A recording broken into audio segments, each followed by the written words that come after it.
So now I've got the kiln working, I need to make something to put in it. The robot here is my most successful sculpture. It's had thousands of downloads. So I'm going to make some small little robots and just use them, well, just to get me used to using the clay, use them as test pieces for glazes, and eventually I'll end up with a terracotta army, like the first emperor of China, to protect me in the afterlife, a modern equivalent. So I've just made one there. The clay I bought was just a normal buffed grog. I think they call it like a school clay or something. So it's grog, so it's got a little bit of thermal shock. When I bought the kiln, I only used it a few times. I'm not really very proficient in it, so it's all still a big learning curve. I've got to sort my glazes out, they've all dried out like a solid brick. So basically, so how I made this one was I just made the basic shapes. So nothing too special.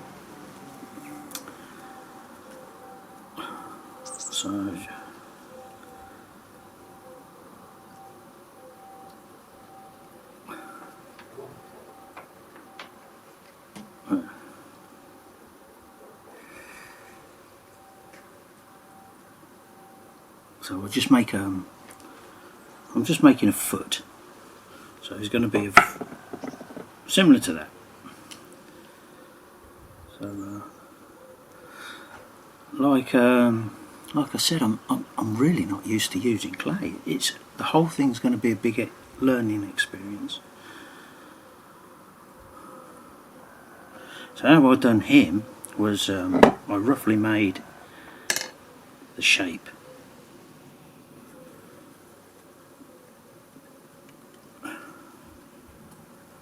And I was having trouble with them collapsing and all sorts of things. So I just roughly make the leg like that, put a little bit in the back. Soft. Just keep it nice and soft, build it up.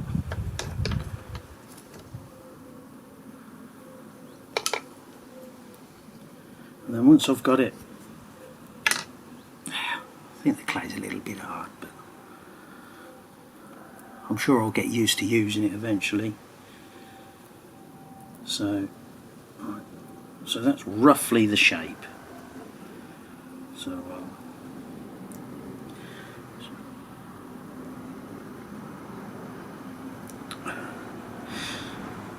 and then what I've found to be the easiest thing for me at the minute, because like I say, it's all a learning curve. So I'll let this go leathery hard, and then I'll just carve it. So because I had trouble like putting stuff together and it was collapsing and all sorts of things, so I'll just literally do the basic shape. So when it's sort of got to leathery hard, I'll show you how the carving of it and the assembly of it. So I need to get him covered, so he needs to dry slowly. So I'll just put him in a loose fitting plastic bag, and then that'll hold in a little bit of the moisture so it dries out nice and evenly without any cracks. I do remember that bit. I've just trimmed this with a knife, but unfortunately the battery had gone on the camera, so you can't see it. But it was just a round block there and round here, and I can show you with this arm. This one's a little bit too hard. I'm going to have to spray it with water to soften it up. Like I said, this one is a little bit too hard. But this was the one I just done, which I didn't film obviously. But so this is how it should be, look. So you can just take it down like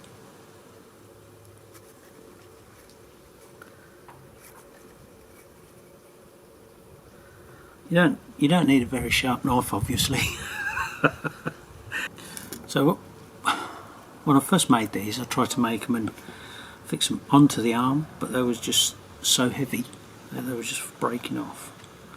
So he fits like that, is about the right thickness there, and I shall just shave that down there. Well, there you have it. So that's how I do the arms, and then when I go to attach them, I just give them a quick light spray, put some slip on there and on there. So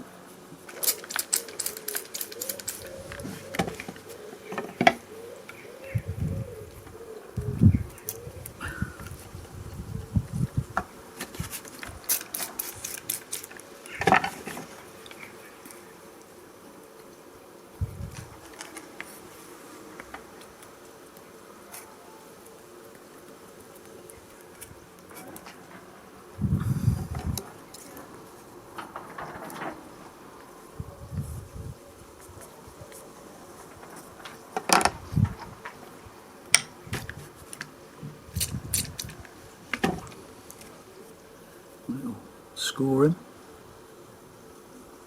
like this, and in there.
And that's how I attach an arm,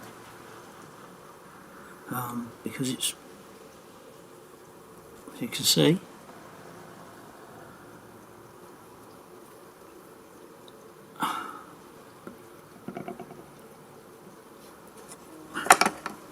the leg, I'll take a look at the leg so as it's shaped at the back. So we go down the leg, leg.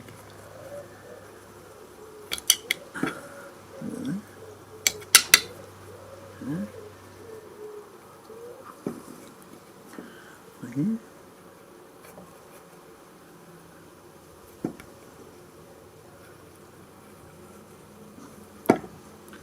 So when you finish carving the leg, it will literally support its own weight.